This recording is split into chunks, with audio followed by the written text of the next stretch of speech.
Assalamualaikum warahmatullahi wabarakatuh dan selamat sejahtera kepada semua. Nama saya Nur Atika binti Muhammad Nur, pelajar tahun 3 Pusat Pengajian Ilmu Pendidikan. Untuk video simulasi pengajaran PPG 214 Kaedah Mengajar Bahasa Melayu 1, topik yang saya pilih adalah kata ganda tingkatan 1. Assalamualaikum warahmatullahi wabarakatuh dan selamat sejahtera kepada para pelajar semua. Para pelajar, apa khabar hari ini? Sihat ke semua? Baiklah, untuk topik pembelajaran hari ini, kita akan mempelajari satu lagi topik penting yang terdapat dalam aspek tata bahasa Melayu, iaitu topik kata ganda.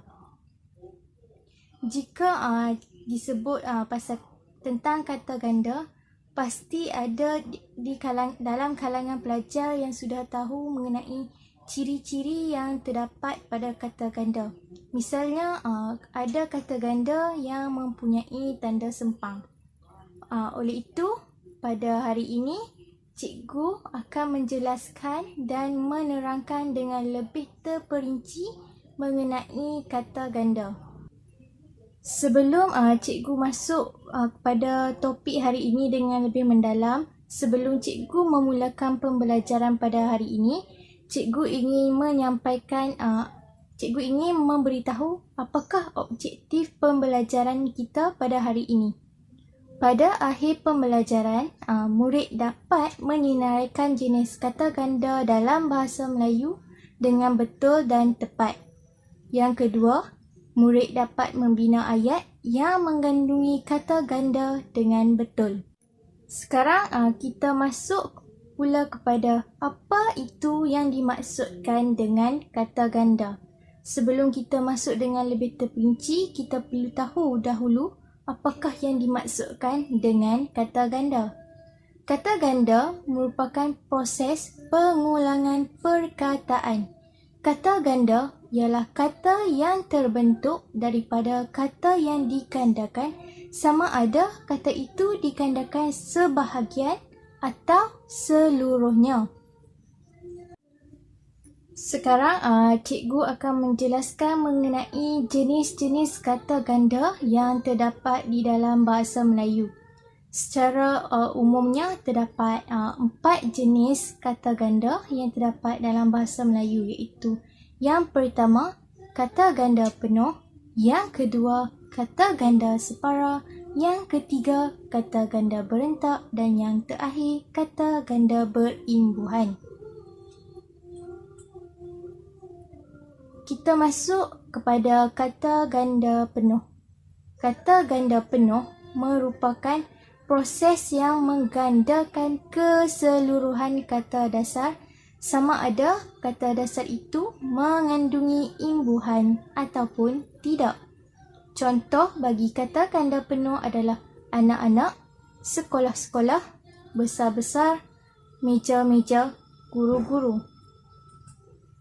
Untuk lebih terperinci, kita lihat jenis kata ganda penuh ini mengikut kategori kata, iaitu kata nama, kata kerja dan juga kata adjektif.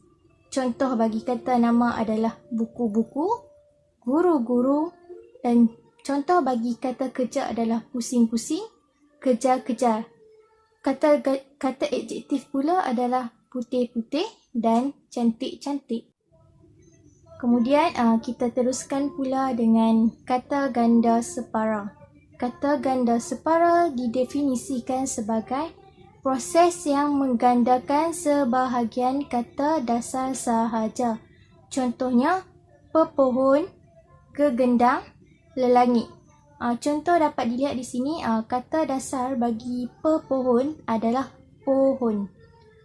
Kata ganda penuh bagi pohon adalah pohon-pohon, dan kata ganda separa bagi pohon adalah pepohon. Seterusnya, kita masuk pula pada jenis kata ganda yang ketiga, iaitu kata ganda berentak. Kata ganda berentak merupakan proses yang menggandakan kata dasar mengikut rentak bunyi tertentu dalam kata dasar itu. Contoh bagi kata ganda berentak adalah wih muih, gotong royong, gunung ganang dan bukit bukau.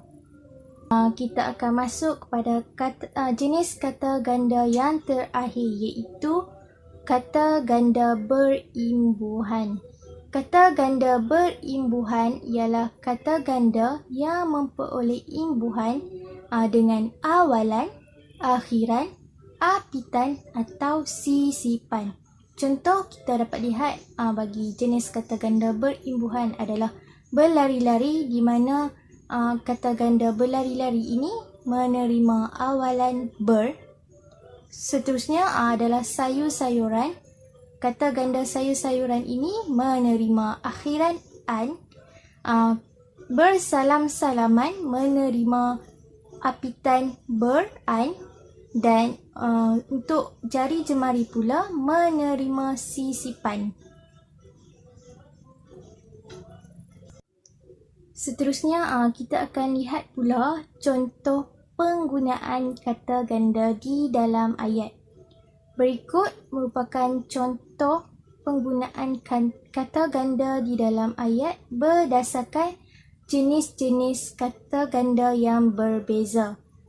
Contohnya bagi kata ganda penuh, contoh ayat adalah guru-guru sedang bermesyuarat di bilik guru. Kata gandanya adalah guru-guru. Untuk kata ganda separuh, ibu menyapu dedaun yang berguguran di halaman rumah. Kata gandanya adalah dedaun. Untuk kata ganda berentak, rumah terbiar itu dipenuhi semak samun. Kata ganda berentak bagi ayat ini adalah semak samun. Seterusnya adalah kata ganda berimbuhan. Kita perlu menghormati antara satu sama lain. Contoh kata ganda di dalam ayat ini adalah hormat menghormati, iaitu kata ganda berimbuhan kerana menerima apitan meng-i. Cikgu telah menerangkan kepada para pelajar sekalian mengenai apa itu kata ganda. Cikgu telah menerangkan definisi kata ganda dan cikgu juga telah menerangkan jenis-jenis kata ganda yang terdapat dalam bahasa Melayu. Sekarang tiba masa untuk cikgu menilai tahap pemahaman para pelajar mengenai penerangan yang telah cikgu lakukan sebentar tadi.